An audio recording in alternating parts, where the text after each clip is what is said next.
Okay, so you've seen the movies, right? You know the story. 300 Spartans standing against 1,000,000 Persians. A glorious, impossible last stand.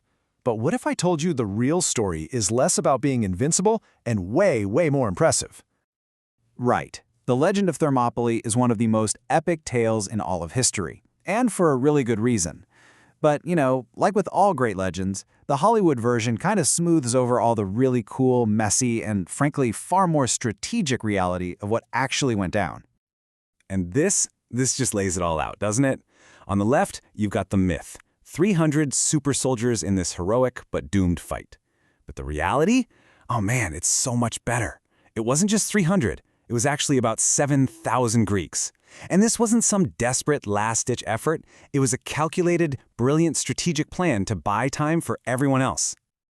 So, to really wrap our heads around this, we have to understand who was fighting and why they were fighting in the first place. This wasn't just any old battle. It was a genuine clash of civilizations. I mean, we're talking a true David versus Goliath situation back in 480 BCE. First up, you've got Persia. And let's be super clear here. Persia wasn't just some country, it was the superpower of the ancient world. Their empire was enormous, stretching across continents, and their king, Xerxes, he had a serious grudge. See, his father had tried and failed to conquer Greece, and Xerxes was there to finish the job. He was there to make a statement. And this just perfectly captures the sheer scale of what the Greeks were up against. Now, was it literally millions? Probably not. But the army was so unbelievably massive that from the Greek perspective, it might as well have been. This was a force designed for pure shock and awe. Now, on the other side, you don't really have a single unified country called Greece, not yet. What you have is a whole bunch of independent, often bickering, city-states. Seriously, think of them like a big family of siblings who are constantly arguing and are pretty sure they know best. But when you're facing a threat like the Persian invasion, they did something they almost never did. They actually decided to work together. Which brings us to the real number. It wasn't just the famous 300 Spartans. The whole force, led by King Leonidas, was about 7,000 strong, with soldiers from all these different city-states. I mean, still just a drop in the bucket compared to the Persians, but way more than the legend usually tells you about. So how in the world does a tiny army even think about fighting a gigantic one? Well, you don't fight them on their terms. The Greek plan was pure strategic genius. Their greatest weapon wasn't a sword or a shield. It was the map itself. They chose this spot, Thermopylae. The name literally means hot gates. And the location? The location was the entire strategy. See, this place is a natural choke point, a bottleneck. It meant that Persia's greatest advantage, their massive numbers, was suddenly completely useless. They couldn't swarm the Greeks. They were forced to squeeze in and fight in this tiny, confined space. So, you can almost think of their plan like this. How to stop a tidal wave 101. Step 1, find that natural funnel, which was Thermopylae. Step 2, make the enemy's best weapon, all those soldiers, totally irrelevant. Step 3, create this unbreakable wall of interlocking shields and long spears, called a phalanx. And Step 4, and this is the genius part, keep rotating fresh soldiers to the front line so your wall never gets tired. And you know what? For 2 whole days, this thing worked. I mean, it worked perfectly. The Persian Empire just threw wave after wave of its army at this Greek line, and the line just held. It was an absolute masterclass in tactics and discipline. So on day 1, Persia throws everything they've got, and the Greeks push him back. On day 2, Xerxes sends in his absolute best, his elite troops they called the Immortals, and even they couldn't break through. The Greeks were proving that a smart plan could absolutely beat brute force. But then, on the second night, the whole game changed.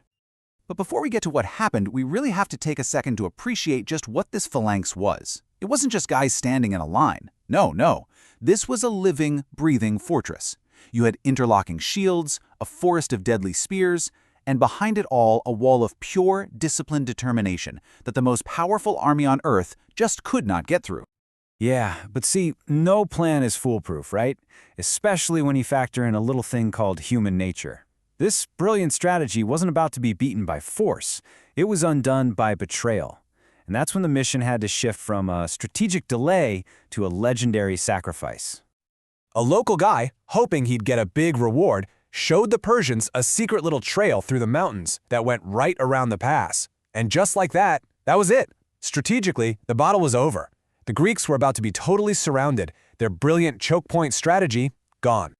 King Leonidas, he knew right away what this meant. The position couldn't be held. But here's the thing about Spartans. Retreat just wasn't in their vocabulary, so he makes this incredible call. He tells most of the other Greeks, get out of here, go, live to fight another day. But he and his 300 Spartans, they would stay. They would hold the pass and buy just a little more time. So yeah, on paper, tactically, this was a defeat. Every single one of those Spartans who stayed behind was killed. But the story of Thermopylae, its real impact, that was just getting started. Its true victory was only just beginning. Which really makes you wonder, right? I mean, if your actions end up inspiring a whole civilization and changing the entire course of a war, can you really call that a loss? And the answer is a huge resounding no. The story of what Leonidas and his men did spread like wildfire. It became a rallying cry for all of Greece. The message was loud and clear. Freedom is worth dying for, and even this unstoppable Persian Empire could be beaten. And that, right there, that's the whole point. The sacrifice at Thermopylae bought the rest of Greece the precious time they needed to get organized. It inspired them to unite in a way they never had before. And just 1 year later, that inspired, united Greek army finally defeated the Persians and ended the invasion for good. That loss on the battlefield, it was actually the seed for the ultimate victory. So, when you look back, what's the real story? Is it just about 300 super soldiers? Or is it something bigger? A story of 7,000 men who used a brilliant plan and ended with a sacrifice that literally saved their world? Well, like our source material puts it so perfectly, history seems to have made up its mind.